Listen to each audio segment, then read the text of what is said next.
ওই শোন, কি করতাছস রাতে ঝাড়ু দিয়া? বুঝছ না এইভাবে রিজিক ঘর থেকে বের হয়ে যায়। রাতে এই কাজ করা ভালো না, বরকত কমে যায় রে। এইদিকে দেখ, দেখছস কি হইতাছে? তুই নিজেই টাকাগুলা বাইর কইরা দিতাছস। রাতে ঝাড়ু দিলে এইরকমই হয়। আল্লাহর দেওয়া রিজিক নিজেই দূরে সরাইয়া দিস। দেখছস তো, এই সময় ঘর শান্ত থাকে, এইটা বরকতের সময়। আর তুই ঝাড়ু দিয়া সব বাহির কইরা দিতাছস। এই কাজ থামা এখনই, আর কমেন্টে সুবহানাল্লাহ লিখ। সকালবেলা ঝাড়ু দিলে নাকি ঘরে রহমতের ফেরেশতা আসে, এটা কি ইসলামী শরীয়তে জায়েজ আছে কিনা?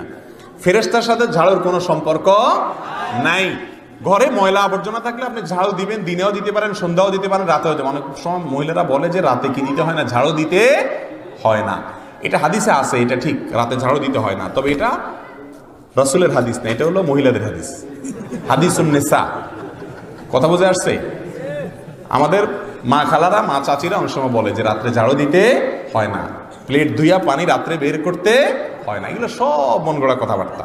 আরো বেশি বেশি করে ফেলবেন, বেশি বেশি করে ঝাড়ু দিবেন। আবার মা বাবা চাচির সাথে বেয়াদবি করেন না, বুঝাইয়া নিবেন ইনশাআল্লাহ।